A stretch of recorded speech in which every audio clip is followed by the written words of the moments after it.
Now, what are the other properties of solution? The very first property we have studied in definition also, that solution are always a homogeneous mixture. Any heterogeneous mixture cannot be a solution. It is always a homogeneous mixture. Now the second property of solution is the size of particle.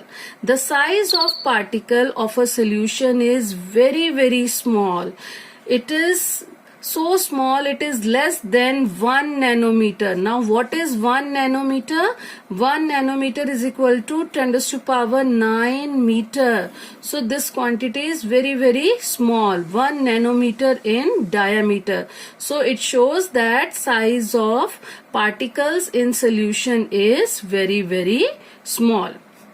Now number 3 point, because of their small size, we cannot see particles through naked eyes.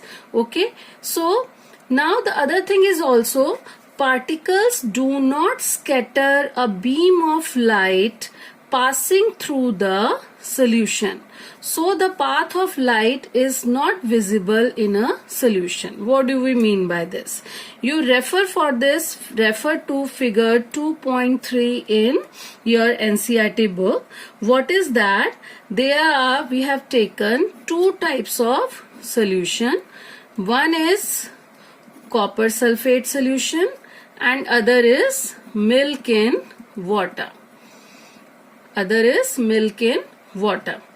So copper sulfate, we know that it is a homogeneous solution. We cannot distinguish the particle of copper sulfate in water separately. So what we will do, we will light a torch and we want to see the path of light in the solution. What we will observe, that path of light is not visible in the solution. Why?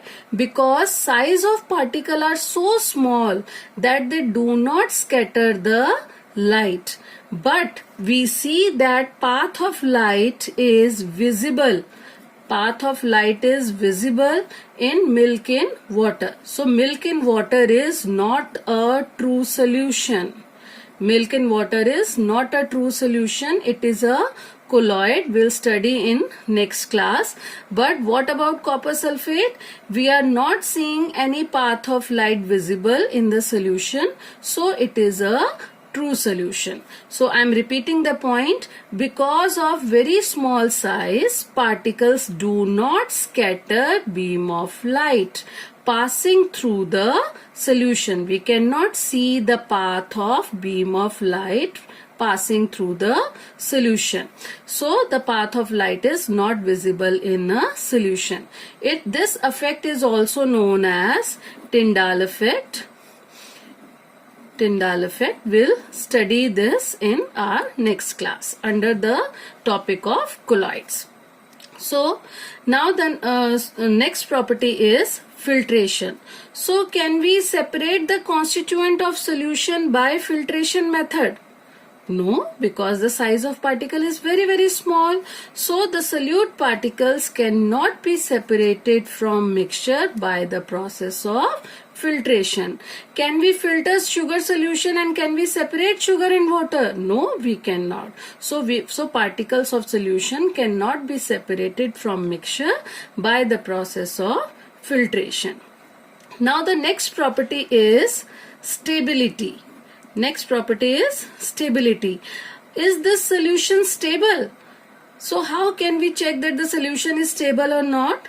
We will keep the solution for some time. We will left it undisturbed. So what we see, solute particles do not settle down. Solute particles do not settle down when left undisturbed. So what does it show?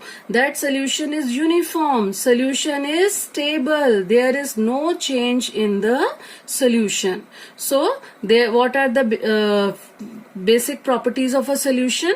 Solution is a homogeneous mixture. Size of particle particle is very small. Due to this small size of particle, it cannot scatter beam of light. We cannot separate the constituent of particles by the method of filtration, and solution is stable. Thank you.